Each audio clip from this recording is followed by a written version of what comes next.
고린도전서 12장 성령의 선물. 형제 자매 여러분, 신령한 은사들에 대하여 여러분이 모르고 지내기를 나는 바라지 않습니다. 알다시피 여러분이 이방 사람일 때에는 여러분은 이리저리 끄는 대로 말 못하는 우상에게로 끌려다녔습니다.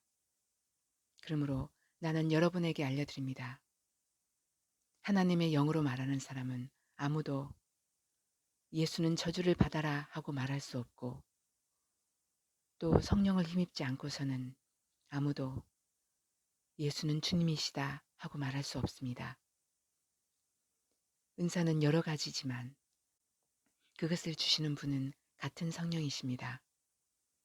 섬기는 일은 여러 가지지만 섬김을 받으시는 분은 같은 주님이십니다.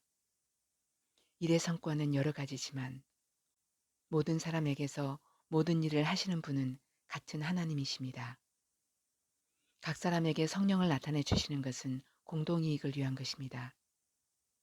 어떤 사람에게는 성령을 통하여 지혜의 말씀을 주시고 어떤 사람에게는 같은 성령을 따라 지식의 말씀을 주십니다.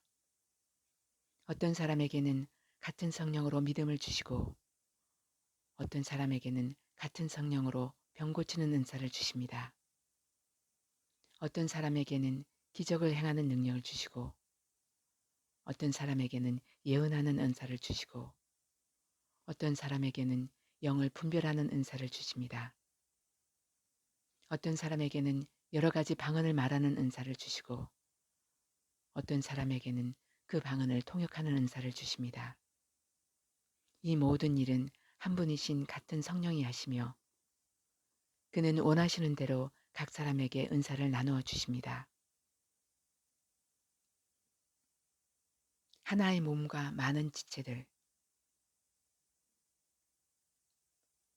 몸은 하나이지만 많은 지체가 있고 몸의 지체는 많지만 그들이 모두 한 몸이듯이 그리스도도 그러하십니다. 우리는 유대 사람이든지 그리스 사람이든지 종이든지 자유인이든지 모두 한 성령으로 세례를 받아서 한 몸이 되었고 또 모두 한 성령을 마시게 되었습니다.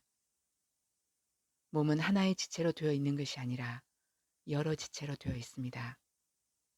발이 말하기를 나는 손이 아니니까 몸에 속한 것이 아니다 한다고 해서 발이 몸에 속하지 않은 것이 아닙니다. 또 귀가 말하기를 나는 눈이 아니니까 몸에 속한 것이 아니다 한다고 해서 귀가 몸에 속하지 않은 것이 아닙니다. 온몸이 다 눈이라면 어떻게 듣겠습니까? 또 온몸이 다 귀라면 어떻게 냄새를 맡겠습니까? 그런데 실은 하나님께서는 원하시는 대로 우리 몸에다가 각각 다른 여러 지체를 두셨습니다. 전체가 하나의 지체로 되어 있다고 하면 몸은 어디에 있습니까? 그런데 실은 지체는 여럿이지만 몸은 하나입니다. 그러므로 눈이 손에게 말하기를 너는 내게 쓸데가 없다 할 수가 없고 머리가 발에게 말하기를 너는 내게 쓸데가 없다 할 수 없습니다. 그뿐만 아니라 몸의 지체 가운데서 비교적 더 약하게 보이는 지체들이 오히려 더 요긴합니다.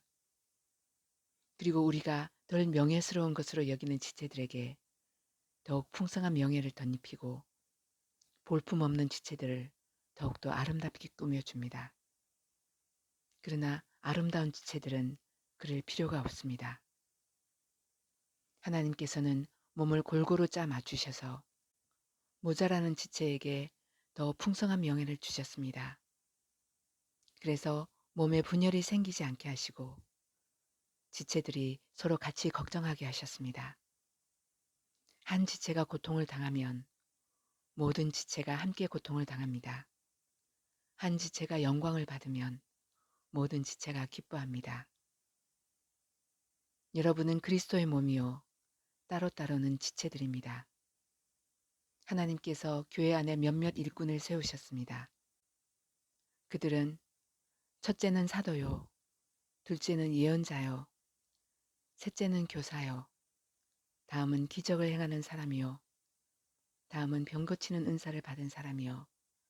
남을 도와주는 사람이요. 관리하는 사람이요. 여러 가지 방언으로 말하는 사람입니다. 그러니 모두가 사도이겠습니까? 모두가 예언자이겠습니까? 모두가 교사이겠습니까?